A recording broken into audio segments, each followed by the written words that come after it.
Hello everyone, it's Kieran with Thrifted Living, and thank you so much for tuning into my channel. Today I'm going to be sharing a video with you that I'm so excited to share. So for today's video, I have partnered with Roommates Decor, and I have actually created a completely new backsplash in our kitchen using their peel and stick tiles.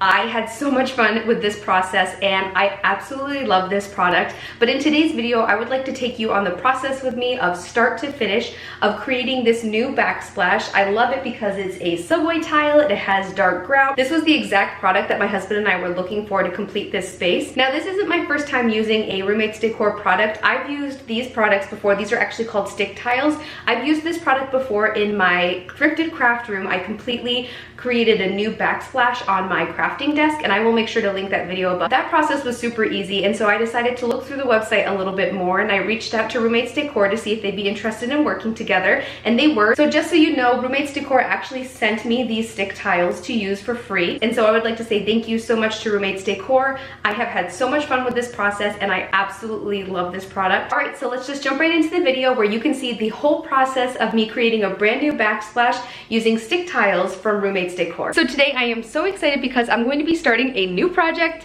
I know I have a million projects on my list right now and I need to just sort of finish one before I move on to another, but this one is super exciting and I'm sort of stopping all other projects right now to do this. I have been wanting to work on this kitchen for so long. If you can kind of see back there, it's just like a plain black backdrop, and that's fine. The kitchen was renovated, I want to say the previous owner said maybe like 2 years before we moved in. So like, it's fine, like it's not peeling or falling off apart or anything. It's just not our style, and we don't want to replace the countertops yet. At some point we want to completely redo the kitchen and everything, but that's not going to happen for a while. So I'm going to be adding subway tile to the kitchen, and I also wanted to share this with you guys because it is so easy to use stick tiles, and I think that stick tiles would be a great product to use like if you're maybe in a longer term rental situation, because they just peel right off. Let me share with you exactly what we chose. Da, da, da, da. I am so excited. So we chose the subway tiles, stick tiles, and the main reason that I'm really excited about this, I want to say they're actually called like popular subway tile. I will insert the exact name of it in here so you guys know. But the reason I chose this and the reason why I sort of went with stick tiles in the first place is that this is the only brand of peel and stick tiles that I've been able to find a darker grout, and I've been wanting to find a subway tile with like a black grout, but this is like a gray grout line, which I think is fine. I just really didn't want a subway tile with a white grout. I really wasn't interested in that look. So that's what originally drew me to this style. But here's a little look at what it's gonna look like. It's just such a great product. I really, really love working with stick tiles. I wish I could stick tile my whole house. So let me share with you just a little sneak peek of what it's gonna look like on the backsplash. So I just pulled a couple stick tiles out already. The tile has a little bit of a protective barrier on the front just to keep it clean, and then on the back is the adhesive. Just so you can get an idea of what it's gonna look like. So then you would put the next one upside down. Obviously it's not stuck there yet, but this is sort of what it's gonna look like. It's gonna sort of like piece together almost like a puzzle. I'm thinking with Sean's help it shouldn't take too long. Our kitchen's not huge. It's just gonna look nice with like the sage green walls and the white beadboard. I can't wait to see how this project turns out, and I know that you guys are all going to love it. So if you're excited to see what this transformation is gonna look like, make sure you give this video a thumbs up, and if you're not yet subscribed to my channel, please do. So let's get started on this project. The first thing I need to do is clean up the whole space. I'm going to wipe everything down. That's the one thing it said, was to make sure that the surface was clean and make sure that it is completely dried. So that is what I'm going to do right now. So let's get cleaning.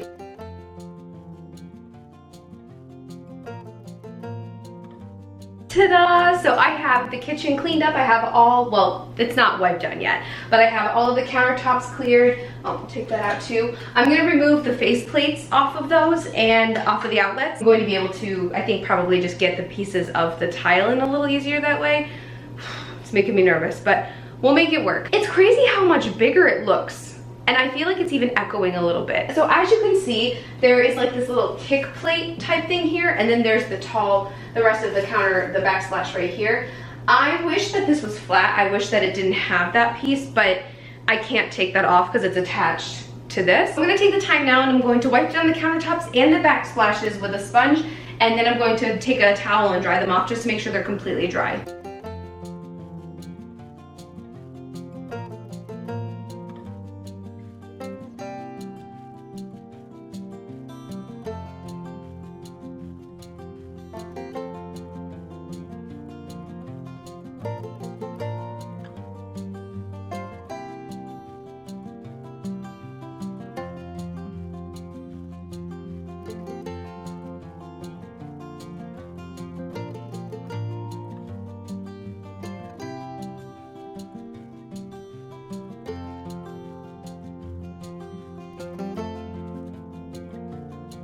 All right, so here we go. This whole space is dried now, and I am going to take my first tiles. So if you haven't used StickTiles before, pretty much what you do is there is an adhesive strip on the back, like the whole back panel is sticky, and the front has like a protective seal on it. So what I'm going to do is I'm going to start by lining up this first one right here with the corner, and then I'm going to, oh, so close. Oh man, that's gonna be a pain. Oh wait, no, it's gonna be covered. Actually, perfect. Okay, cool. So I'm just gonna have to cut that one and then do the next one over top of it, because that will mostly be covered, I believe. Let's just start with the first one. You can see it just peels off just like that. It can be a little tricky to get it off. I mean, it's just like a sticker, but you just have to be gentle with it. The adhesive is super, super sticky. I'm actually gonna peel that off. And as you can see, it's almost like a rubbery kind of texture. I wish you guys could feel it. It's smooth, it's soft. So here we go. All right, there we go.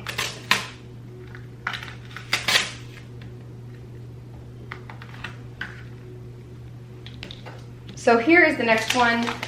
I think it's going to line up nicely. I know it's gonna go at least like that. I'm gonna have to add a little bit here. I should probably get like a Sharpie. About to there. I'm not actually writing on the tile. I have an X-Acto knife, a pair of scissors right here, and then one of these sewing things. I think I'm gonna start with the X-Acto knife. I'm gonna just try to take the X-Acto knife, and I'm gonna cut on like the generous side of it, which would be, I don't know if that really, that is a saying, but I'm making that a saying. I'm gonna cut on the outside of it. Outside of that line that I made. I'm not a huge fan of cutting things like this. Okay. Put that lid back on it. Safety first.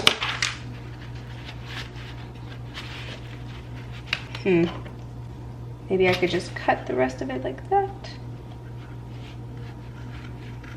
Like I said, I'm gonna keep these little pieces so I can add them to like this corner over here. I told you guys about that is where the metal's not quite straight. So these are good. Don't get rid of them because you never know what you might need. I'm just gonna try to line up this next piece. Like I said, I'm gonna start lining it up with the bottom here because that seems to be the straighter point.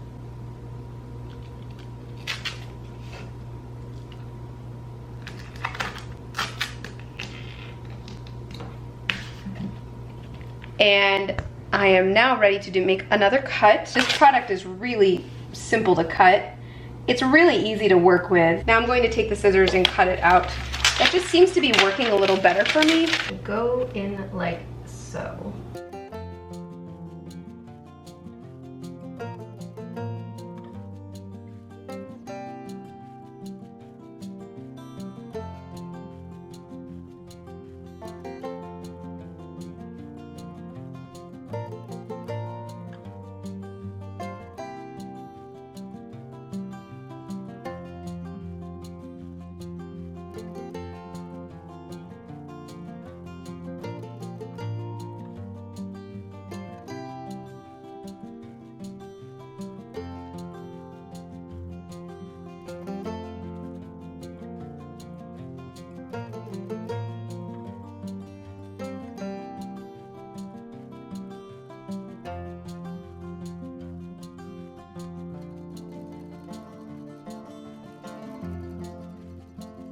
Let's just take a second to admire the beauty of this over here. Literally in shock right now of how much brighter this space is becoming, just adding this backsplash. I am in love with this product. If you're a renter and you want to make a space more your own, definitely go with the StickTiles because then you just peel them off when you're leaving. I am working on getting the main pieces out first, so I'll come back through and do this top part and then over here on the side. So I'm having so much fun. It's turning out so nice.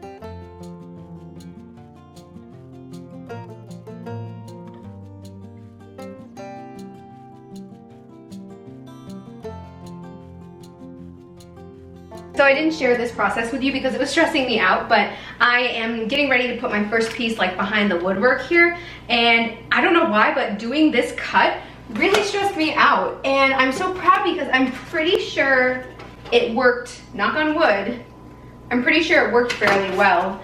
But I didn't want to share the process with you because I was like so stressed out. I measured from the kick plate to the windowsill and then just out from this piece right here over to the side. And luckily there's a little bit of a, the windowsill is a little bit away from the actual window, and the wall I mean. So it actually worked out really nicely. But it took me a good, I probably have been sitting here measuring this for about 10 minutes. Please be lined up the right way.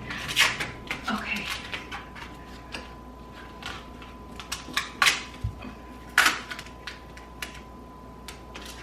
All right, not bad. Like that angle, that picture right there, I love the black with the wood and then the tile. Looks really nice. So I originally thought that I'd be able to move on to like that part over there. Then I realized that I need to have it be straight across and that I need to continue the pattern. So I need to do this part under the windowsill, which is kind of good because I've been dreading it. Honestly though, fingers crossed, I don't think it's gonna be too bad because this is 2.5, a tiny bit over 2.5 inches. So I'm just gonna take this piece and measure 2.5 inches, and then I'll flip it upside down and measure 2.5 inches until I get across.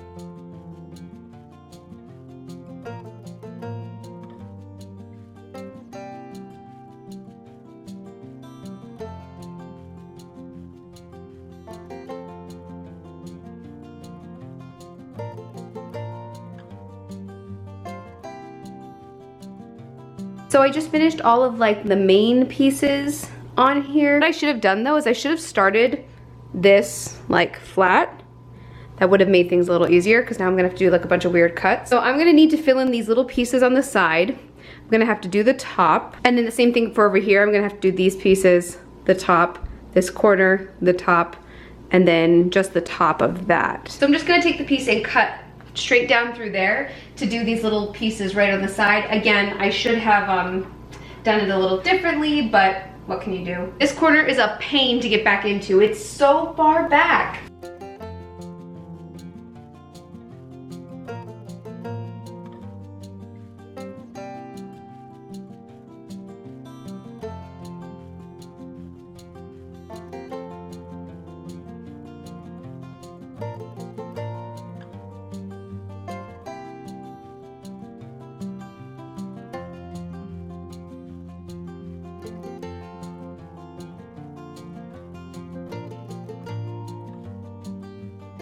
I just finished putting all of the tile on. It looks so nice, so much brighter in here. I'm so happy with how it turned out. It looks great. You can see it behind me. I just love how it looks. I'm just gonna get to work putting everything back together and putting everything back on where it needs to go. So here's the space right by the stove. I love how this side turned out.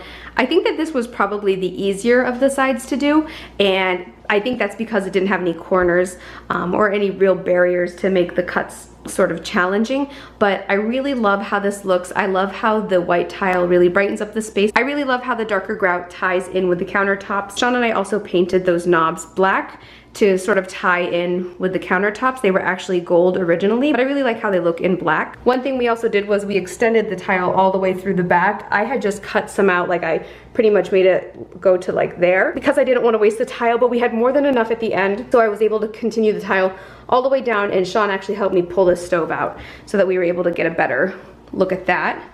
And then again, over here, same thing. I love, love, love how that looks. I think it turned out so nice. So here is the other side of the kitchen. I know I'm gonna keep on saying I really love how it looks. I do, I really love how it turned out.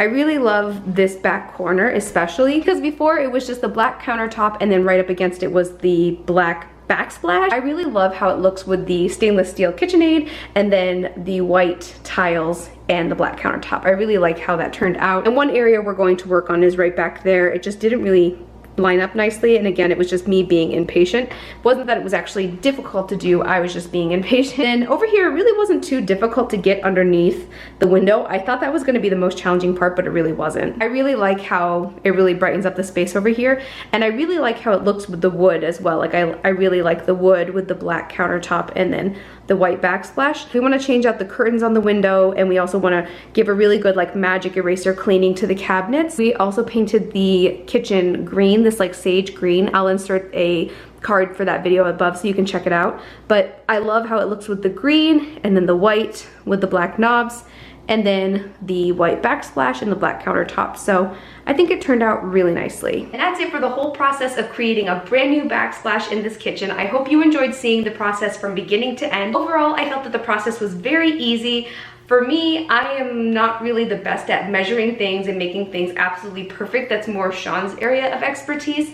And we have a couple areas in the kitchen that we're going to have to recut some tile on just because I was trying to get it done quickly and it made sort of some awkward cuts. We will definitely be fixing those areas in the near future. I think Sean's going to try to tackle those projects because he's just a little more patient than I am. I think that this is a great product, especially for renters who really want to make a big change or like a statement in their space without damaging anything. I've linked all of the information to Roommates Decor below. Go check out the website. And if you start a project or you've already started a project using Roommates Decor, make sure that you share that with me on Instagram. I would love to see all of your ideas and how you guys are using the tiles. And if you're looking for some inspiration on some great projects, Roommates Decor is always sharing amazing projects on their Instagram. So go check them out and follow them so you can see all of the projects that they're sharing. I've definitely gotten a lot of inspiration from the projects that they're sharing. Don't forget to check out my blog at thriftedlivingblog.com. Please follow me on Instagram at thriftedliving. And if you don't have an Instagram but would like to stay up to date with what I'm doing, you can follow me on Facebook at Thrifted Living page. Please like, subscribe, and share.